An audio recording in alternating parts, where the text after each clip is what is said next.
जय हिंद दोस्तों nuclear submarine INS Arihant से बैलिस्टिक मिसाइल सफलतापूर्वक लॉन्च और लद्दाख में मिलिट्री ऑपरेशन के लिए नए 4x4 स्वदेशी आर्मर्ड व्हीकल्स मिले। वहीं फास्ट ट्रैक से क्यों खरीदे गए घातक इजरायली ड्रोन, आइए जानते हैं इनके बारे में डिटेल में।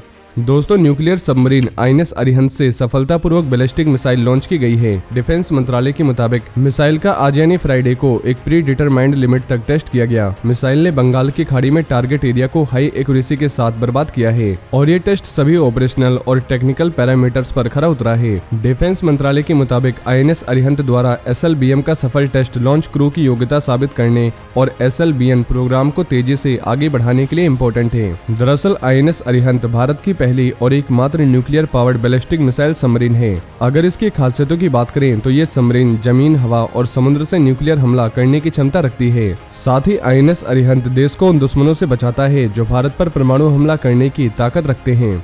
वहीं चीन के साथ line of actual control LAC पर तैनाती के लिए 2020 में सौंपी गई इमरजेंसी पावर के तहत खरीदा गया इजरायली हेरोन TP ड्रोन सेना को साल की शुरुआत में ही मिल चुका था और डिफेंस सोर्सेस के मुताबिक 4 नए हेरोन TP ड्रोन में से 2 की डिलीवरी मार्च में हो गई थी, जिसे चीन के साथ मिलिट्री गतिरोध के बीच निगरानी और रिकॉनेसेंस मिशन के लिए पूर्वी लद्दाख में तैनात किया गया था। साथ ही सोर्सेस के मुताबिक 2 और ड्रोनों की डिलीवरी मिलने पर उन्हें नॉर्थ ईस्ट में LAC के साथ तैनात किया जाएगा।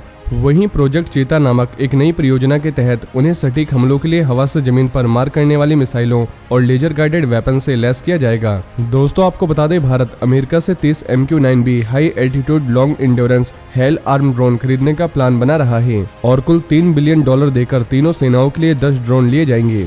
वहीं advance unmanned aerial vehicle UAVs की एक चैन की खरीद पर पिछले 2 सालों में तीनों सेनाओं का फोकस रहा है। नेवी 40 नेवल शिप के लिए UAV खरीदने के प्रोसेस पर है। साथ ही 2020 में अमेरिका से लीज पर 2 प्रीडेटर ड्रोन भी लिए गए थे। और air chief marshal VR Chaudhary ने मीडिया को बताया कि Indian air force UAV counter UAV की एक चैन की खरीद और UAV के अपने मौजूदा बेड़े को हथियार बंद बनाने के प्रोसेस में है। वैसे पिछले साल सेना ने 100 से ज्यादा विस्फोटक ले जाने वाले ड्रोन स्काई स्ट्राइकर की खरीद के लिए एक कॉन्ट्रैक्ट पर सिग्नेचर किए थे, जिसे इजरायल के एल्बिट सिस्टम और भारत के अल्फा डिजाइन के बीच बेंगलुरु स्थित ज्वाइंट वेंचर द्वारा निर्मित किया जाएगा।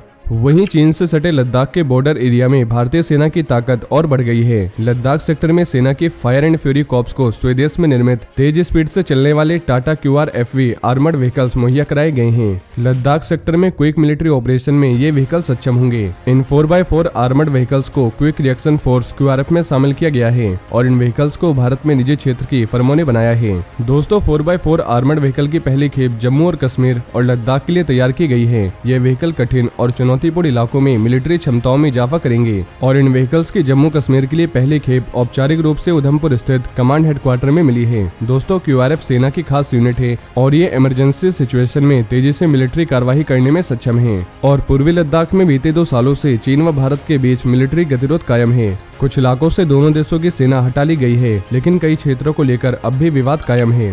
वहीं भारतीय सेना के जाबाज असॉल्ट डॉग जोम का कश्मीर में पूरे सम्मान के साथ अंतिम संस्कार किया गया। इस दौरान जोम को सेना की ओर से श्रद्धांजलि दी गई।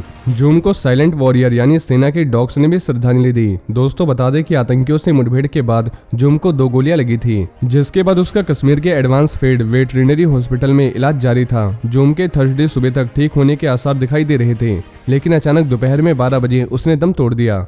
तो दोस्तों ये थे आज के कुछ बड़े डिफेंस अपडेट। वहीं अगर आप भारतीय सेना से जुड़ी ऐसे और भी जानकारी जानना चाहते हैं तो आपको हमारे दूसरे चैनल डिफेंस एनालिसिस पे मिल जाएगी, जिसकी लिंक आपको नीचे डिस्क्रिप्शन में मिल जाएगी। और ये इन्फॉर्मेशन अगर आपके लिए यूजफुल रही हो तो वीडियो को ज़्यादा से ज़्यादा शेयर करें और चैनल को सब्सक्राइब करना न भूलें। जय हिंद, जय भारत।